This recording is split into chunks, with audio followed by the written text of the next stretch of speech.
how you foresee this setup working, where you have the president, you have a deputy president, you have a prime cabinet secretary. Talk to me about how you see that working out, and if there are any challenges where that may be, even in terms of their responsibilities. I think it's quite interesting, that entire arrangement, in this way that the prime cabinet secretary, I don't think is a position that anybody envisaged, while the deputy president is a constitutional position with the responsibilities as actually clearly described. And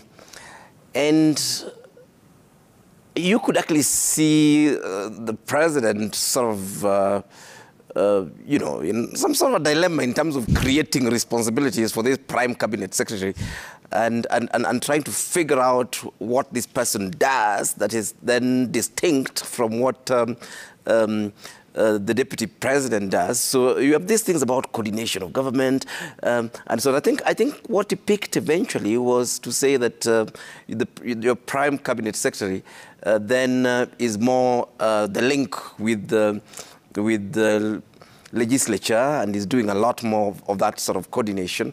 But I think there's some very untidy overlaps there in terms of you know, relationship, especially with actual ministries.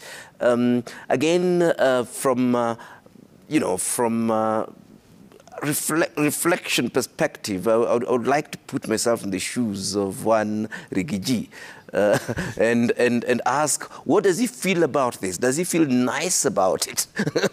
That he has this guy whose job description is almost exactly the same as his. In fact, even clearly better defined in terms of the responsibilities of that particular position. And I think this is actually one interesting thing in terms of how it will play out. I think some of these positions eventually also depend on the office holder. And what I foresee is actually the deputy. We know him as a very forceful character, defining his office in a very clear, strong way. And we know Honorable Musalia Mudavadi as a laid-back, sort of non-combative politician. So in a way, I think that personality issue might actually help reconcile those two positions. But if there are individuals with similar sort of, you know, strong, aggressive personalities and so on, in fact, we would be seeing fireworks already just from the way those particular positions have been defined. I think they're not actually defined as sharply as would have wanted to see. And I think it's actually the office holders who are going to start giving shape to those offices.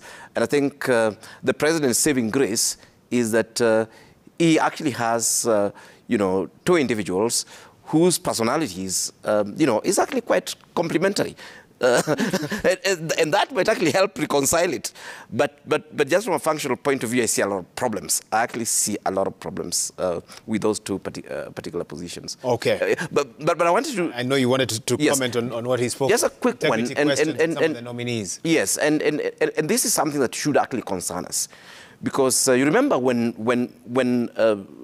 the campaigns were going on, one of the things that was said by this Kenya Kwanza group, really, was that corruption was not an issue. It was said by them. And when you see the cabinet being mentioned, it seems like Chapter 6 is not an issue. That is a message that's being sent. And to me, that's worrying as a responsible citizen, that are we saying that our standards of public service is so abysmally low that today I can shoot somebody and then actually get into office as a cabinet secretary. I find some of this disturbing, honestly. In fact, Chair LSK, I find this disappointing that you cannot actually come and call out government for bringing questionable characters who will never actually even come close to that Chapter 6 of the Constitution. He's waiting for the court to prove guilt.